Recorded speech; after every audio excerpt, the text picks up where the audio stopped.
Hey y'all, it's February the 4th, 2016.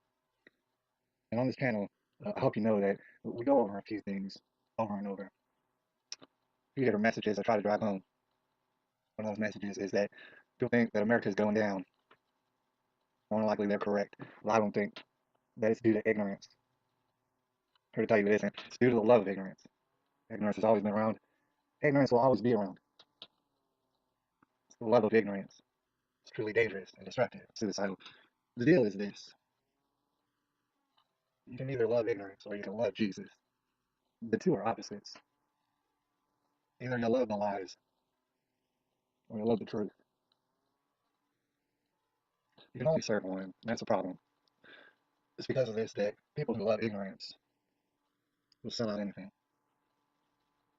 They don't know Jesus and they don't want to know Jesus. They pretend to love things, but they'll sell out anything when it comes to the end of the day. They'll sell out their children. They'll sell out their grandchildren.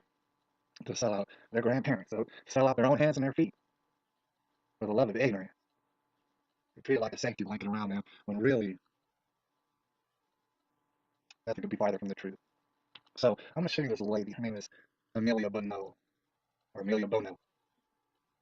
You're going to look at her face. You're going to think, wow, that's kind of an ugly face. And I Googled around, saw different pictures. Let me promise you that, yeah, it's not just a bad picture. It's not quite an ugly mug, but the thing is, that does not make someone a bad person. You know, you shouldn't hate on someone just for the way they look. I know a lot of people probably don't care for the way I look. But Amelia Bono, her face, something's wrong with her face. Who knows what's going on that forehead? You know what I'm saying? Whatever it is, it can't be nothing good.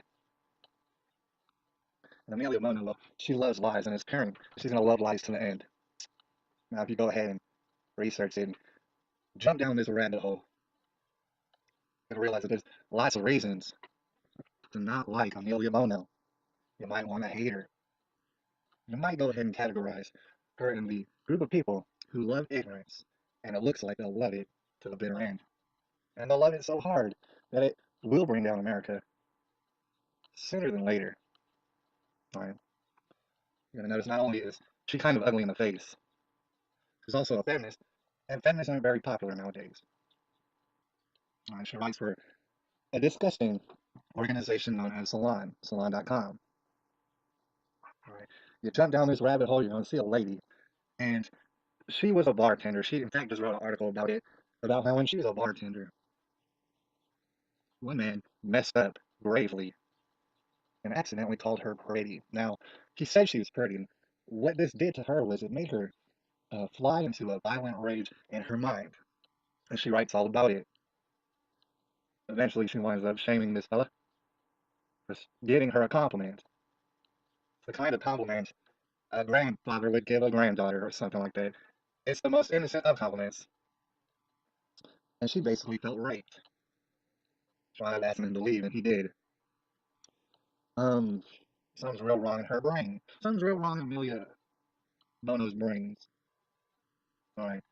Um, and if you dive even deeper than that, you'll find that the article she just wrote, the story that she just told, has to be at the very least 4 months old. So when you think about the fact that she said this recently happened, you can imagine, don't nobody call her pretty, ever. And she gets a compliment. And this sort of thing happens, and she writes an article about it. This isn't the first article she's written, though, because you dive back a couple months, you realize this lady quit her bartending job a little under 4 months ago. And she put school on hold. Apparently, she was getting her master's in psychology. She put that on hold. She said, you know what, forget all that. Forget student loans. I'm going to start a hashtag, and that's what she did. It's hashtag shout your abortion. And the reason for this, and she even writes this in articles, is that she loves abortion. She's, quote, pro-abortion, um, end quote. All right. She had an abortion about a year before she started writing and talking about all sorts of abortion. One day she said, you know what? I had an abortion a while ago. Why don't I talk about it? Why don't I talk about it all the time?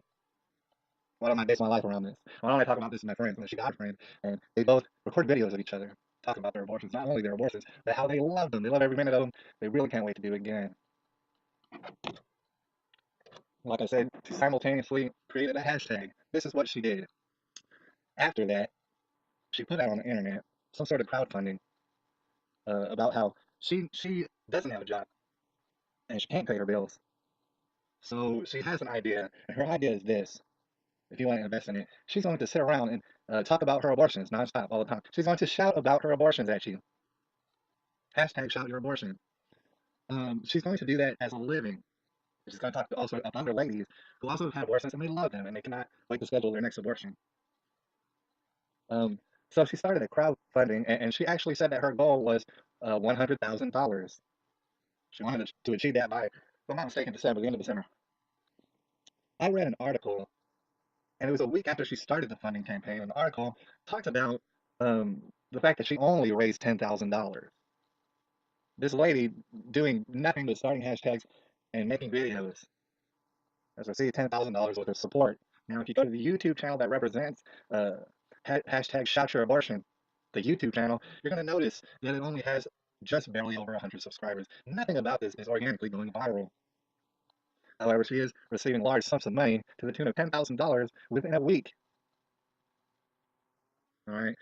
Come to find out that she loves abortions, but the thing is, she absolutely refuses to pay for her own abortions. This is why Planned Parenthood is such an issue. The thing is, it's not illegal to get abortions hardly anywhere in the country. The thing is, people getting the abortions do not want to pay for them ever, and they want all sort of access to it. That's actually what the situation concerning Congress is about. Nobody is trying to make abortions illegal. That is a straw man that Amelia Bonow and Planned Parenthood and all sort of other organizations are using. All right, they don't want to pay. See, the thing is, Amelia Bono's gone into outer space with it. All right, not only does she want free, non-stop abortions on demand, and the thing is, I would have to suggest that there's a lot of people who really don't care if you get abortions non-stop, so long as you pay for them. But Amelia Bono not only wants free, non-stop abortions, right? She also wants to make a career, start a nonprofit, taxpayer-funded nonprofit, so that she can make videos about her shouting about her abortions all day long, and that's it. Right. I'm sure there's even further that we could dig into this rabbit hole, such as all sorts of abortion clinics being in league with her, including Planned Parenthood, who pretty much called her a pro-choice champion. It's kind of funny because she wrote an article about how she's pro-abortion, in her words. All right. So the thing is, you might want to go ahead and hate on Amelia Bono. You might want to think that her kind of ignorance is the kind of ignorance that is destined to take down America, and it most certainly will. I understand that feeling, but the thing is, I'm asking you right now if you'll pray for this girl, this misguided girl. Her brains are all messed up. She loves lives. She's going to love them to the end. That is unless Jesus intervenes. Jesus could still intervene. However, it appears that he's turned her over to her own devices. It appears that he's let her go. But even still, I'm suggesting that we pray for this person now. There's going to be a lot of people probably now at the comment section, if anybody comments on this, there's going to be a lot of people saying that I'm hating on this lady, and I'm not. What I'm suggesting is that we pray for her. Pray that Jesus changes his mind about her, goes ahead and touches her, goes ahead and fixes her life up, fixes her brains up. But if in fact he decides not to fix her brains up, this is the exact kind of blind ignorance that absolutely will take down America. And I'm talking about sooner than later. I'm talking about martial law and coming martial law is here. Tribulation is here. So if you know any little girls out there in your life, and you don't want them to grow up like this girl, what you need to do is pray for this girl. Pray for her. Show your little girl just how messed up things can be, just how mixed up their minds can get. You know what I'm saying? The tribulation is going to get sent. This is February the 4th, 2016.